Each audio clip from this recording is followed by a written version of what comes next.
um time diferente para jogar em um ambiente, Edu, que tem sido hostil. O Cuiabá não tem espetacular campanha dentro de casa, tem a melhor campanha fora de casa. Só que tem sido muito difícil tirar ponto do Cuiabá nos últimos jogos lá em Cuiabá. E o Palmeiras consegue facilitar a sua vida com um gol completamente improvável. Uma jogada do Luan. O lateral direito, Luan. Exatamente. Um lateral barra ponta. Cruzando para o atacante gigante, né? Lá na área. Não, é o Veiga. Que chega, aproveita um espaço, faz o gol de cabeça. O Palmeiras aproveita as oportunidades que tem. Teve um jogo em algum momento complicado, porque o Cuiabá ofereceu alguma resistência, batendo para gol, criando situações. Mas aí o Richard Rios faz esse golaço e acaba a conversa. Golaço, hein? Richard Rios. Pode chamar de R.R. Montoya também. Vamos ver os números da vitória palmeirense contra o Cuiabá. O Dourado teve mais posse de bola, 53% contra 47% do Palmeiras. Chutes, mais do Verdão, 18, sendo 5 no alvo. O Cuiabá fez 13 contra 2 apenas no alvo. Grandes chances, 3-1 para o Palmeiras. Ações na área rival, tivemos um empate. Coisa rara acontecer isso, 24 para cada lado. Ações defensivas, o Palmeiras com 50, o Cuiabá com 29. Agora, o Veiga que faz, hein? Convocado mais uma vez para a seleção brasileira, né? Já havia sido chamado pelo Ramon, mas um jogador fundamental nesse time do Palmeiras, mais uma vez, né? Talvez o grande nome no jogo de hoje. Dá para falar do Richard Rios também, né? Mas acho que o Veiga vem confirmando, né, essa situação de ser um jogador acima da média. Até nos últimos tempos ele vinha sendo questionado, tinha tido uma queda de rendimento. Se a gente voltar um pouco mais no tempo, desde a saída do Scarpa, o Veiga reassume um protagonismo que já foi dele.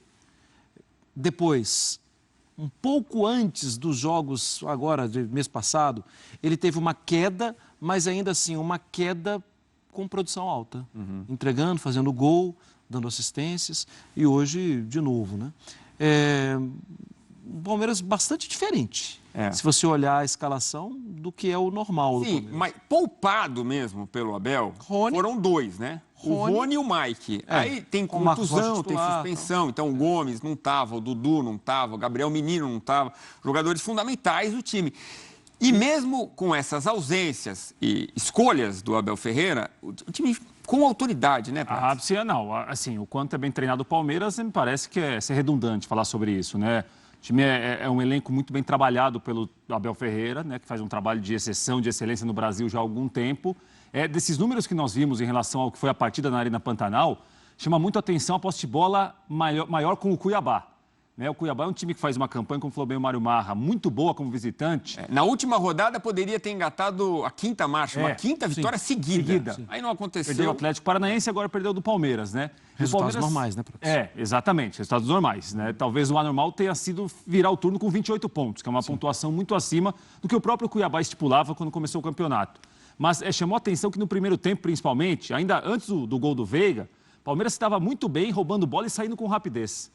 Né? E talvez se a gente imaginasse um cenário para o jogo, esse cenário seria teria mais ligação com o Cuiabá do que com o Palmeiras, né? Desarmando e saindo. E o primeiro gol do Veiga, o gol que abriu o placar do jogo, é um gol um pouco assim, né? O Cuiabá vai sair jogando rápido, o Walter tenta encontrar o Daverson, o Luan antecipa, o Luan dá um drible no Cleison, o Cleison cai e o Luan faz uma jogada de ponta, né? Cruza a bola muito bem para o Veiga, que já não é tão alto assim como destacou o Marra, fazer o gol de cabeça, né? Então o Palmeiras se deu muito bem no primeiro tempo, geralmente desarmando no próprio campo, na intermediária, e atacando com rapidez. Fez assim o primeiro gol, e o segundo gol sai um pouco depois do Fabinho e do Breno Lopes entrarem nesse chutaço, nesse golaço do Richard Rios.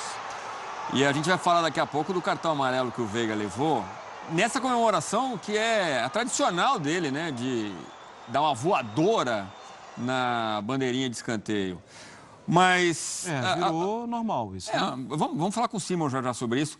Mas ou a CBF regulamenta isso e fala, não, todo chute em bandeirinha tem que dar cartão. Ele até fala isso no intervalo da partida, né, o Veiga. Agora, o que todo palmeirense se pergunta, bom, joga com autoridade, vence fora de casa, o bom time do Cuiabá, mesmo poupando jogadores, mas olha para a tabela e fala, são 11 pontos. Dá a marra para alcançar o líder Botafogo? Faltam 18 jogos. Em condições normais, Edu, até o próprio Abel falou sobre isso recentemente, o Botafogo está fora da curva. Essas são condições normais. Eu, respondendo aqui agora, sábado à noite e tal, eu acho que o Botafogo vai ser campeão. Esse é um achismo. O Palmeiras, ele se candidata a ser o time que o Botafogo vai olhar no retrovisor. E eu acho que é uma péssima visão. Olhar para o Palmeiras e olhar para o Flamengo, que são os que mais têm condição, não é legal. Só que a diferença está muito grande ainda. O resultado do Botafogo contra o São Paulo no Morumbi, cara, normal também.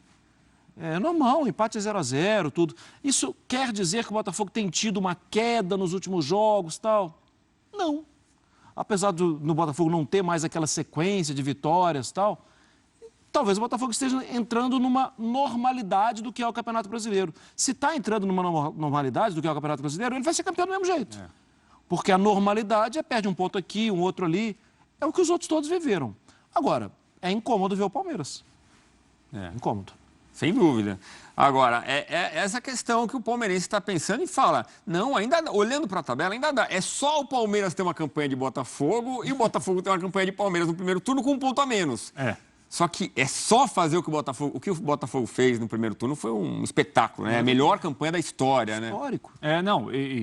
Assim, Edu, é uma diferença ainda muito considerável, muito confortável, né? Porque os resultados até agora são resultados esperados. O Botafogo levar um ponto do Morumbi é um bom resultado para quem lidera, com a folga que o Botafogo tem. E o Palmeiras ganhar em Cuiabá, mesmo Cuiabá fazendo um bom campeonato, também é um resultado normal. Eu acho que não tem nada assim de anormal, de inesperado. Se o Botafogo tivesse talvez empatado ou perdido pontos em casa para um time que está na zona de rebaixamento, era uma outra conversa. Pegou um São Paulo muito empolgado, muito embalado, Morumbi de novo com mais de 50 mil pessoas e levou um ponto. Uma situação que o São Paulo até foi melhor em parte do jogo, a gente vai falar depois, e o Botafogo levou um ponto importante para o Rio de Janeiro. Só rapidinho, né? As melhores chances do jogo, as chances reais de gol foram do Botafogo. É isso, né? Então, Edu, é uma situação que, se o campeonato não tiver uma grande mudança, nada de anormal daqui em diante, alguém despencar, no caso do Botafogo, alguém está atrás, tem um aproveitamento de 90%, 80 e poucos por cento, Botafogo será o campeão brasileiro. É claro que tem muito jogo ainda, é um turno para acontecer, todo mundo em algum momento vai oscilar no campeonato de ficar 5, 6 jogos sem vencer.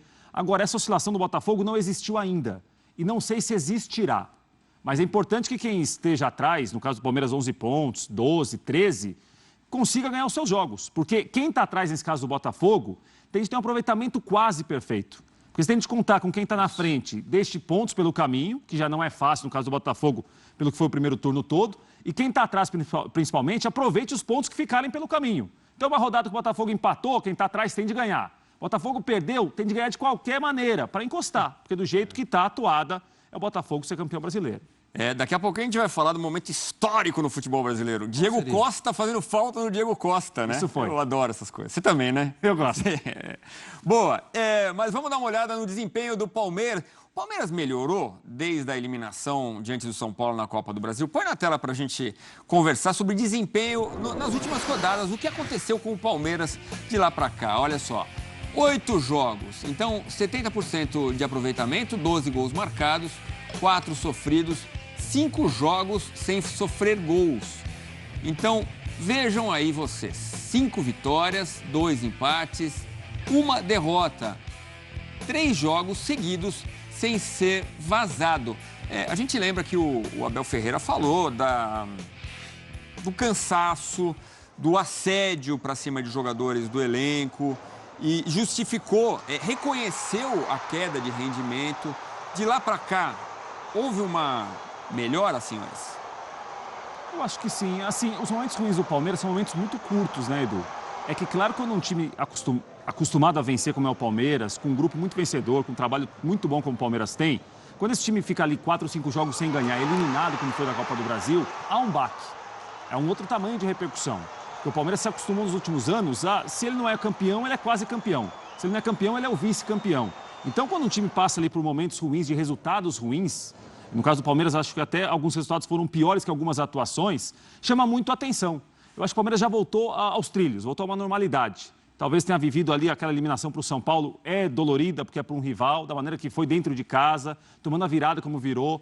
Mas o Palmeiras no Brasileiro faz uma boa campanha, É uma pontuação que eu acho que é aceitável para 37 pontos para 20 jogos até agora.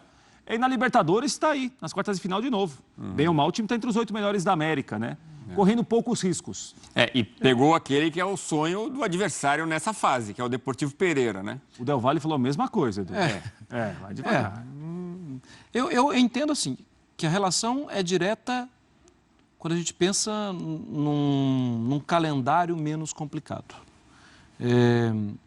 O Abel falou sobre isso, inclusive, quando o Palmeiras foi eliminado de Copa do Brasil para o CRB há 2 anos. Foi. E ele não fala mentira em relação a isso. Para a exigência que a gente tem, de forma geral, que o Palmeiras sente, que a comunidade do futebol tem, quando olha para o investimento, para o nível de excelência que é do trabalho do Palmeiras, é que o Palmeiras chega em todas as competições. Só que são seres humanos e o elenco não é grande. Então, o que acontece? A exigência acaba puxando. E aí ele meio que é forçado a colocar vários jogadores com muita frequência. Isso acaba esgotando alguns jogadores. E ainda tem fatores externos, como, por exemplo, o assédio em cima de Gustavo Gomes e por aí vai. Esses jogadores, de novo, continuam sendo humanos e agora mais sujeitos a quedas, inclusive psicológicas. Quando tem uma folga, ainda que uma folga a contragosto, que é uma folga por eliminação diante de um rival, eu acho que o Palmeiras vai crescer. A tendência é essa. A tendência é essa, é que o Palmeiras cresça. Por quê? Porque o trabalho continua sendo bom e os jogadores vão ter um pouco mais de frescor nas pernas. Então eu acho que o Palmeiras vai crescer. Agora, talvez também fisicamente, né? O Abel Ferreira citou a questão física. Talvez o trabalho de um tempo para cá tenha permitido que os jogadores estejam com as pernas mais frescas, né? É isso que a gente está falando aqui. E também a cabeça ali mais no lugar, né? Porque é isso, o futebol é muito psicológico. Muito. Então A parte vem... mental tem um peso muito grande. O último jogo não foi tão legal. Foi aquela vitória contra o Cruzeiro no último minuto, no finalzinho ali, gol do O Flaco normal Lopes. ali seria até um empate, né? Ou até um empate em 1-1, com aquele gol que o Wesley perdeu. Mas hoje já mostrou um futebol bem melhor. Hoje já mostrou bem melhor. O Palmeiras não é uma dependência. O Palmeiras tem uma dificuldade de reposição para alguns jogadores muito especiais. Gustavo Gomes, hoje o Luan fez um bom jogo. Luan, Gomes e Murilo, por mais que se alternem, a dupla Gomes e Murilo é uma dupla de altíssimo nível. Né? Mas o Luan é um jogador... só esperando você chegar no Zé Rafael para a gente falar mais sobre isso. O Zé Rafael é um jogador que foi substituído hoje, mas é muito importante, tornou-se vital para o time. Né? O Veiga entra nessa conta também. Sim. Porque o Abel, e aí eu não sei se tão pensado foi essa situação, tão pensada foi essa situação. Ó, bola na trave. Chute do Veiga, né? O Abel tem colocado alguns jovens, que eu não sei se num cenário ideal, uma reposição, talvez jogadores mais tarimbados, mais experientes, ele colocaria tantos jovens assim, quase todos em jogos importantes do Brasileirão. Então o Palmeiras teve jogo no Brasileirão, que jogou em Curitiba, com Vanderlan, John, Luiz Guilherme, Fabinho, todos juntos jogando, Naves.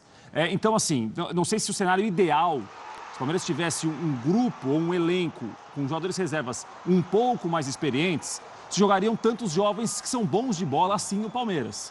Então, acho que em algumas posições muito pontuais, o Palmeiras não tem esses jogadores num nível muito alto, ele sofre. Veiga, o zagueiro, o Everton, goleiro, são jogadores acima da média que também impulsionam o time para ter a campanha, para ter tido os anos que tem tido. Apesar do Lomba, quando entrar, também. quando entra bem. Foi muito né? bem contra o Cruzeiro. O elenco é curto. Sim. É uma forma de trabalhar, né, Edu? É melhor ter um elenco curto. Mas podia 3, 4 posições ali. Concordo. A mais. Eu acho que o Abel queria. É isso que o torcedor reclama, né? Quando fala do avião e tudo. Eu entendo, assim, porque a gente vê, por exemplo, estava trabalhando hoje em Manchester City e Newcastle. O elenco do Manchester City é muito pequeno. Pega o banco de reservas do Manchester City hoje. Era um banco de reservas que tinha 3, 4 jogadores que as pessoas não conhecem. Eu conheço porque faço jogos. Mas tinha Makati, tinha o Cole Palmer que entra e resolve, mas é um menino super novo. Não era um banco para revolucionar. E sabe quantos o Guardiola colocou para jogar? Nenhum. Ele terminou o jogo com os 11 que ele colocou. Então, assim, é meio que observar a evolução do seu elenco e a carga que o seu elenco consegue suportar. A carga que os elencos brasileiros suportam é menor, porque a exigência é muito grande de todo jogo e viagens. O próprio Abel tem falado sobre isso, né? Você sai de um jogo contra o Cuiabá e você vai ter que encarar uma viagem para a Colômbia. É pesado, o calendário do futebol brasileiro é muito pesado. Agora, o calendário é pesado e você vai ter 3, 4 caras que estão no banco de reserva reclamando todo jogo, é melhor ter jogador da base. Sem dúvida. Que está com um brilho nos olhos e que está louco para jogar e que não vai criar situação complicada no elenco. O tal da laranja podre. É um jogador que vai ficar ali minando a relação, que precisa ser uma relação saudável porque os desafios são pesados. É uma forma de trabalhar. E eu acho que a gente merece acreditar nele, né? Porque ele tem provado que ele é um bom gestor. Agora, quem está com os olhos brilhando, ou zóio briano, se você preferir, é o Rafael Veiga, convocado. Mais uma vez ele deixou o gol dele nos últimos 8 jogos. Você dá manchete, Edu. Dieta veigana. muito boa essa, hein? O pessoal do Data ESPN é bom, né? Eu invejo, você sabe, né? 12 gols do Palmeiras, 5 deles com participação veigana. Boa. Os últimos 8 jogos, que é mais ou menos o período que a gente está falando, né, Edu? Inclusive para também ajudar o Palmeiras a ganhar alguns jogos em que o time não estava tão bem, tinha dificuldades, a gente citou o jogo do Cruzeiro, que o Veiga, por mais que ele esteja em algum momento ali apagado do jogo, ou não esteja participando tanto, a bola parada também resolve muito. Sim. O Palmeiras tem uma bola parada que quase que ninguém consegue marcar no Brasil. Modelo, né? E tem muitas maneiras, tem gol na primeira trave, tem gol que alguém toca para o meio da área, tem gol que espera o zagueiro que vem para pegar impulso e chegar na bola. Então, ele é um jogador que, além dos gols que ele faz, ele participa diretamente muito por causa disso. É o jogador da bola parada, o jogador que dá o último passe para alguém concluir. Então, isso eu acho que é uma pequena dimensão de quanto ele representa para esse time. Agora, um contraponto do Palmeiras, que não está indo tão bem e já teve bons momentos, é o Arthur. Sim, concordo. Vem perdendo gols, né? Eu acho até que o próprio rendimento em campo também, não só o gol, que é o que chama a manchete, eu acho que tem uma queda de rendimento que eu classifico até como uma queda de rendimento normal. O Arthur, quando é contratado, ele sai daquele grupo de jogadores que o Palmeiras estava contratando e que, vamos ver o que vai dar no Tabata, vamos ver o que vai dar no Atuesta, vamos ver o que... Diversos. O Arthur, ele tem um status de vai chegar para ser titular. Sim. Daqui a pouco ele é titular. Pode ficar no banco um jogo ou outro, até porque ele já tinha jogado Copa do Brasil, então ele não... Então ele foi perdendo algum espaço em alguns jogos ali. Quando jogava o jogo de Campeonato Brasileiro de Libertadores, jogava decidindo, fazendo gol. Mas, por exemplo, ele não joga contra o São Paulo. O torcedor palmeirense fala, puxa, o Arthur fez falta. Sim, ele é um jogador especial, no meu modo de ver. Tanto que ele fura a fila e acaba jogando mais jogos. E acaba mudando, muitas vezes, a ideia do Abel de uma formação de trio, quarteto de ataque. Eu acho normal ele ter essa queda. Mas é uma queda administrável. Sim. Porque ele está caindo e os outros estão funcionando. Talvez a gente já viu isso acontecer com outros. Sim, e com o time todo. É o que o Abel fala, né? Uma hora vai perder, uma hora vai piorar um pouco o rendimento. É para o torcedor olhar para o Arthur e falar, não, daqui a pouco ele volta. Sim. Inclusive, marcar o gol de cabeça. Merece com toda a voto de confiança. 1,65 só. Isso, merece voto de confiança. Né? Ele teve uma assimilação muito rápida do que o time pedia, do que é o Abel Ferreira. Porque tem esse outro lado. Quando você trabalha em um grupo como é o do Palmeiras, a sua exigência também é mais alta. Você tem de entender o que o treinador está pedindo, você tem de entender que às vezes o posicionamento é diferente daquele que você está acostumado a fazer. A gente viu o Arthur quando volta ao Palmeiras agora, o Arthur já foi do Palmeiras. Né? E o Arthur quando volta agora, um outro Arthur, né, destaque do Bragantino, que foi bem pelo Bahia. No Bragantino esse ano principalmente, ele tinha muita liberdade para jogar pelo meio. Às vezes por dentro. Ele era quase que um 7 que virava um camisa 10, meio que armador de jogadas. No Palmeiras era uma outra exigência, o Abel queria muitas vezes ele como um ponta mesmo no lado do campo, né? Para o Palmeiras ter ali, o Palmeiras fazia uma jogada muito boa pelos lados do campo, que a bola quando vai para o lado direito é Arthur, Mike e o menino. Muitas vezes 3 contra 2 para marcar, ou 3 contra 1. E o Arthur entendeu isso muito bem, ele assimilou muito rápido e fez muitos gols de cabeça. Um jogador baixo que fez gols de cabeça. Eu acho que agora ele está passando por esse momento. Um começo muito bom, teve a queda, mas o que ele já apresentou, eu acho que o que ele entende da maneira que ele tem que jogar, de posicionamento, do que o time exige, merece voto de confiança para daqui a pouco voltar a jogar tão bem como ele já jogou.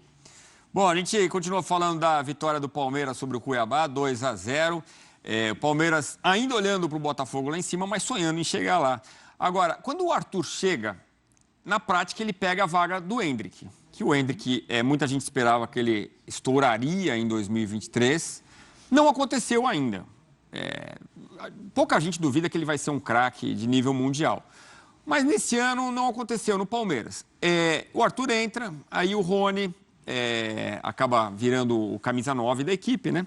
Mas nesse momento, nesse jogo contra o Cuiabá, a opção poderia ter sido o Endrick e não foi. Foi o Flaco Lopes que havia marcado contra o Cruzeiro. O Flaco Lopes entregou mais, está entregando mais do que o Endrick? Mais que o Endrick? Possivelmente. Eu acho que especialmente ele muda a característica. Porque ele, apesar de não ser um centroavantão fixo, ele é um jogador que fica por mais tempo prendendo o zagueiro. Os outros todos são jogadores de mais movimentação. Até o Endrick. Ele chega por dentro, mas ele é um jogador que, pela velocidade, ele acaba caindo para um lado, caindo pelo outro, ele foge do contato com os zagueiros. O Rony nem se fala. O Rony esconde.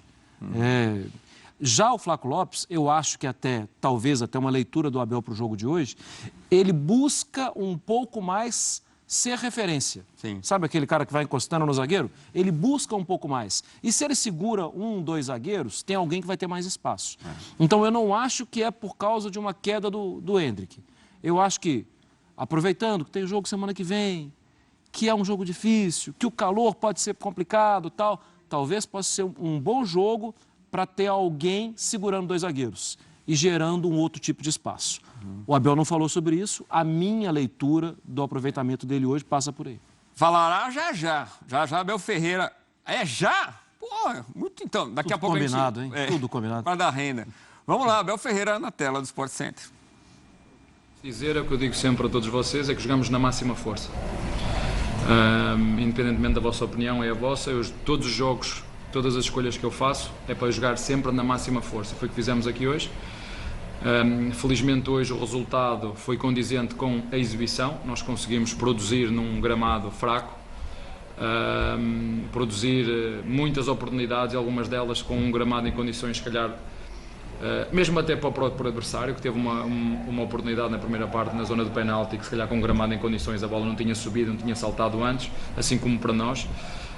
Mas pronto, é o que temos, e fizemos um belo jogo em que o resultado foi positivo, esta era a nossa intenção, e pronto, em relação àquilo que tem a ver com a distância, o Botafogo tem uma margem super confortável para perder jogos e ainda continuar na frente. Não altera nada daquilo que eu disse em relação ao Botafogo, acho que têm tudo para ser campeões este ano. Já o disse isso atrás. Agora a nossa obsessão, e tem que ser essa a nossa obsessão, é melhorar os nossos processos, os nossos jogadores crescerem, serem melhores. Essa é a nossa obsessão, é melhorar os nossos processos, só isso. Abel, Matheus, do programa de Chapa. Abel, muito se falou na imprensa quando a presidente adquiriu o avião. Hoje o Palmeiras veio a Mato Grosso, fez um jogo, já volta para São Paulo, amanhã treina, depois já vai para Colômbia e volta. Hoje, queria saber a sua opinião, o Palmeiras está em vantagem aos demais clubes na questão de logística, ou isso aí não interfere em nada no que aconteceu hoje em campo para preparar a equipe para jogar na Colômbia na quarta-feira? Olha, sim, felizmente o Palmeiras sempre teve esse cuidado, e agora mais, mas felizmente já com a presente Leila nós sempre tivemos acesso a aviões charter. Agora ela comprou um avião e pronto, e logicamente que nos ajuda muito, quer na logística, quer na forma como nós podemos organizar as nossas viagens, como estava a dizer ao teu colega no início.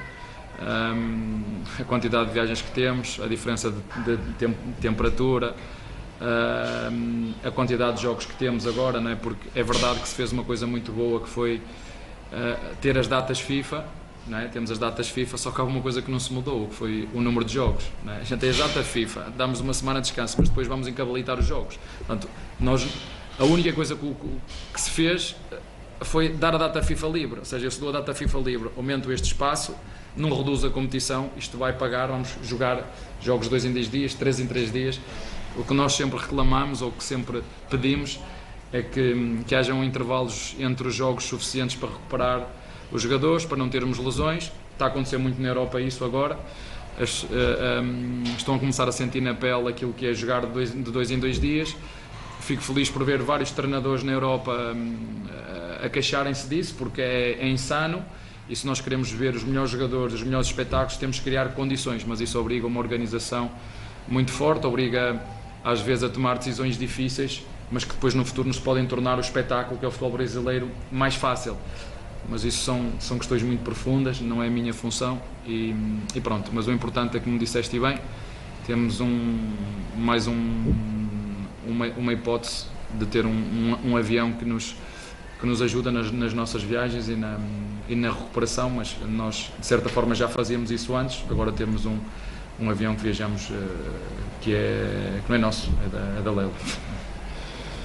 Abel Alexandre, Rádio Clube FM. Hoje o Dudu, você poupou ele. Quarta-feira o Dudu está 100%, o Palmeiras vai priorizar a Libertadores da América? Não, o Palmeiras não prioriza nada, o Palmeiras joga, como disse o teu colega, joga sempre na máxima força, só que em virtude da quantidade insana de jogos é impossível, não é só a minha equipa, são outras equipas. É verdade que este ano, a meio do ano, houve uma alteração das regras em relação aos estrangeiros, que foi feita a meio do ano, ou já depois de começar a época, e nós tivemos de tomar decisões de mandar os jogadores embora porque tínhamos gringos a mais, ou estrangeiros a mais, nomeadamente o Merentiel, que mandámos que emprestámos ao Boca Juniors, né? Se essa regra tivesse vindo mais cedo, se calhar não tínhamos feito esse empréstimo, mas essa regra veio a seguir, portanto, quando se quer, consegue-se mudar as regras, consegue-se melhorar. Agora, pronto, tem tudo a ver com isso. Agora, em relação ao Dudu, como te disse, é um dia de cada vez, não sei, não te posso dizer nada neste momento. E a torcida colaborou, hoje compareceu em peso, né, a torcida mato-grossense. Agradeço mais uma vez, eu acho que tem sido, felizmente, desde que nós chegamos, acho que os nossos torcedores, os verdadeiros torcedores, aqueles que estão de alma e coração e que gostam do Palmeiras nas vitórias, nas derrotas, nos empates, e dos jogadores do Palmeiras quando jogam bem, quando jogam mal, que gostam realmente dos nossos jogadores. Esses são os torcedores que eu particularmente gosto e me sinto identificado e da minha parte muito obrigado. Vimos isso quando chegámos ao hotel, mas isso não é de hoje, é desde sempre, e fico muito feliz por ver esse carinho, como te disse. Apoiar-nos quando nós estamos bem é muito fácil. Agora nós precisamos do apoio quer dos nossos amigos, quer da nossa família, quer das pessoas que gostam mais de nós em momentos que nós vamos perder, em momentos em que as coisas não correm tão bem. Agora eu acho que fica bem evidente aos nossos torcedores que espelham dentro de campo tudo aquilo que é a filosofia do nosso clube. Jogam sempre para ganhar, dão o melhor de si, esforçam-se. Como disse, só tenho pena que não sejamos todos exigentes com outros organismos, com outras instituições, como somos com os jogadores, com os treinadores, com os presidentes, porque se assim fosse, seguramente que a sociedade brasileira estava muito melhor se fôssemos tão exigentes como somos com os profissionais de futebol, fôssemos nas outras áreas, não é só no Brasil e no mundo. Boa noite, Abel, parabéns pela vitória, sou da Navarro da Rádio Capital. Ainda sobre o Dudu, desde que chegou ao Palmeiras em 2015, costuma jogar, pelo menos a maioria dos jogos pelo Verdão, não sofre com muitas lesões, e agora tem sofrido com um desgaste muscular que tira ele de algumas partidas como hoje, ou que faz ele não jogar 100% em outras partidas. Como está o mental, a cabeça do jogador com essa situação que ele vem vivendo? Olha, o Dudu é um grande jogador, com uma grande história no clube, que nos ajuda sempre que pode, você está sempre disponível. Como disse ao teu colega, não sei o que é que vai acontecer, ele quer sempre ajudar-nos, vamos ver um dia de cada vez. Mas já que ninguém me fez a pergunta hoje, ou poucas perguntas me fizeram sobre isso, acho que é dar os parabéns a estes jogadores, dar os parabéns aos jogadores que entraram, dar os parabéns aos jogadores que se prepararam para jogar na ausência de outros jogadores que estão lesionados, parabéns pela máxima força que hoje tivemos aqui, parabéns pela forma como mais uma vez fomos capazes de estar frescos, estar com calma, impor o nosso jogo, fazer um grande jogo aqui. Foi pena de facto o resultado ser tão magro, mas acima de tudo dar os parabéns a estes jogadores, que é isso que merece, falar dos jogadores que estão aqui, falar dos jogadores que nos vieram ajudar a continuar neste campeonato, e nós queremos, como te disse, temos um líder que, se tudo correr normalmente, vai ser campeão, e nós o que temos que fazer é a obsessão de melhorar os nossos processos, melhorar os nossos jogadores, e dar os parabéns hoje aos jogadores que entraram, porque foi um jogo extraordinário, quer naquilo que tem a ver com o foco nas tarefas técnico-táticas, como aquilo que tem a ver com o desempenho ofensivo. Meu nome é Jonathan Padilha, do programa De Chapa. Eu queria fazer uma pergunta para você, se esse calor aqui de Mato Grosso, esse calor de Cuiabá, atrapalha de alguma forma o rendimento dos atletas, e se você tem alguma coisa a dizer sobre o Davidson, que vem vivendo aí uma das suas melhores fases, e chegou até a ser cogitado na imprensa uma possível convocação para a seleção brasileira. Olha, felizmente as vezes que eu vim aqui jogar hoje foi onde eu particularmente senti menos o calor. Obrigado a quem trata disso, acho que hoje estava um tempo até bastante agradável para se chegar aqui. Vínhamos preparados para esse bafo, para essa dificuldade que é o tempo aqui, mas felizmente acho que tudo correu certo, tirando o gramado, mas enfim, é o que é. E em relação ao Daverson, é um jogador que está marcado na história do Palmeiras, juntamente com todos aqueles que o ajudaram a conquistar a Libertadores. Eu já sei que vocês aqui gostam muito de criar o herói e o vilão. Ele foi um jogador importante enquanto trabalhou connosco. Foi uma decisão na altura que tive que escolher entre ele e o Borja, e felizmente que a decisão foi muito bem tomada e eu acabei por optar por ele e acabamos por emprestar o Borja. E o que lhe posso dizer é agradecer tudo o que ele fez pelo Palmeiras enquanto eu fui treinador, por tudo aquilo que ele nos ajudou, gravou o nome dele na história do clube como todos os outros, e desejo-lhe a maior sorte do mundo, porque ele é um menino grande, não é? É um moleque grande, é um moleque que tem um coração muito grande. Só lhe desejo muita saúde, muita cabeça e que desfrute da vida, porque todos nós que aqui estamos temos tempo limitado, então há que aproveitar. Tá? Entrevista do técnico Abel Ferreira falando do Deivinho, nome marcado na história do Palmeiras e do Cuiabá também. Ele foi escolhido o melhor jogador pelos torcedores do Dourado e fundamental para essa campanha muito boa que o Cuiabá está fazendo no Campeonato Brasileiro.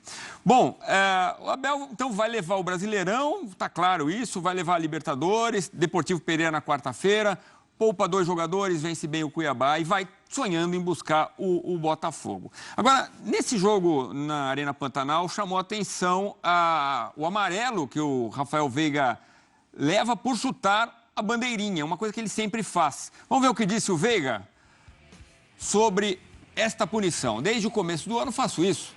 Não falta com respeito com ninguém, não vou para a torcida, mas se ele me deu o cartão, tem que ser um critério, algo já estabelecido. Se não pode, que não possa sempre. E se pode, que possa sempre. Por isso convocamos aqui o nosso árbitro de 3 Copas do Mundo, Carlos Eugênio Simon. Fala, Simon, tudo bem, meu amigo? Boa noite.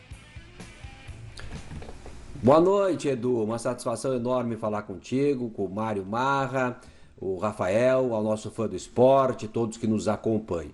Pois é, agora veio à baila essa questão do cartão amarelo, né? Vocês vão se lembrar do Luciano na Neoquímica Arena, quando ele chutou a bandeira, recebeu o cartão amarelo. Depois nós tivemos um lance do Rafael Veiga no Mineirão, onde ele chuta a bandeira e não recebe cartão amarelo. Lá na ocasião era um árbitro argentino que apitou. E depois outro lance no Morumbi, o Pavon, Atlético Mineiro, faz o gol, chuta a bandeira e recebe cartão amarelo. Ou seja, os árbitros brasileiros punem, o argentino não puniu. Então me parece essa questão, e aí a comissão de arbitragem tem que vir e se manifestar.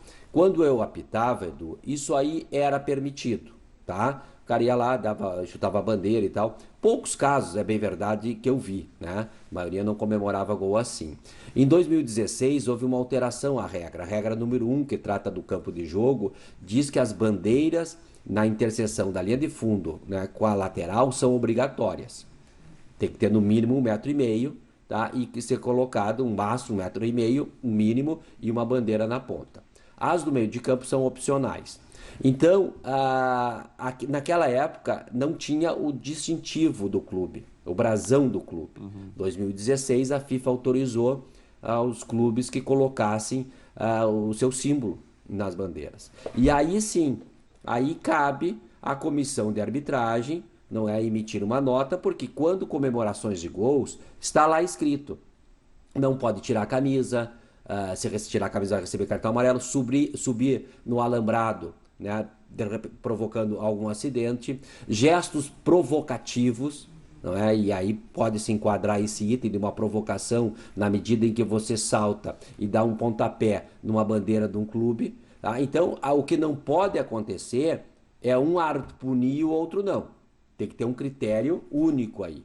Eu entendo também que seria bom a manifestação da comissão de arbitragem da CBF e da Comebol, dizendo, olha, nós vamos punir de acordo com a regra número 12, comemorações de gols, lá no item B, diz que gestos provocativos serão punidos. E, no meu entendimento, isso é um gesto provocativo. Eu acho que isso é que tem que ficar claro. Né? O que não pode é um árbitro punir o outro não. Eu acho uma tremenda bobagem. Agora, se você fosse decidir sobre isso, você sabe, tá em dúvida de arbitragem, chama o velho, né?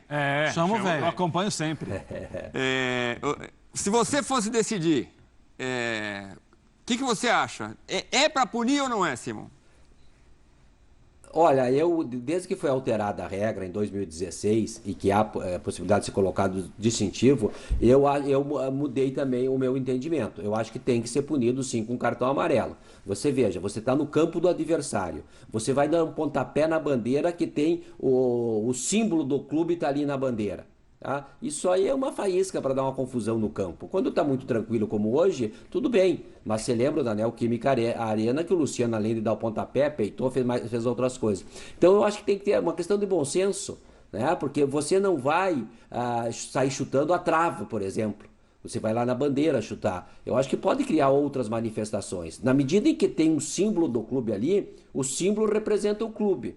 E aí você vai... vamos pôr um clássico Grenal, Palmeiras e Corinthians, aí tu vai lá na casa do cara e vai dar um pontapé na bandeira do cara. Eu acho que é uma provocação. No meu entendimento, na minha época não tinha isso aí, passou. Agora muda o entendimento na medida em que tem um símbolo ali. E o símbolo representa o clube.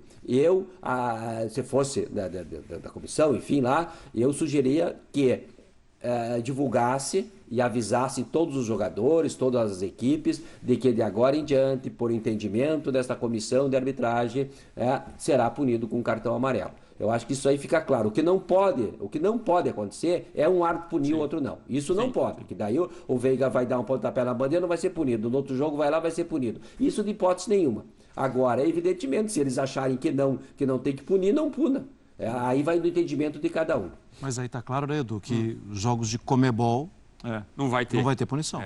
Não, e o que chama atenção nesse caso é que o Rafael Veiga faz isso no estádio do Palmeiras, no Allianz, e chuta. E fez no e não é ofensa ao Palmeiras. Mas o velho me convenceu. Eu acho que se é para padronizar, mas o Simon tocou um ponto importante, né, Edu? Que é essa padronização. Né? Porque, assim, o que a gente tem visto é que há uma advertência em jogos dos torneios organizados pela CBF. Sim. E em jogos de torneios organizados pela Comebol, quem fez isso não foi punido, né? E aí você abre esse precedente mesmo. O jogador tem que lembrar onde ele está. Exato. Mas se tiver dúvida, Prates, eu faço o quê? Chama o velho. Tá bom. A gente vai chamar o velho no próximo bloco. Ele vai voltar. Tem mais assunto aqui. Sabadão com cara de domingo, muito jogo. A gente já fala mais. Vamos para o intervalo rápido. Então é isso aí, galera palestrina. Não se esqueça de deixar seu like no vídeo e de se inscrever no canal se ainda não for inscrito. E ative o sininho de notificações para ficar por dentro de mais informações do nosso Verdão. E compartilhe o vídeo para ajuda do crescimento do canal. É isso aí. Tamo junto. Obrigado. Falou.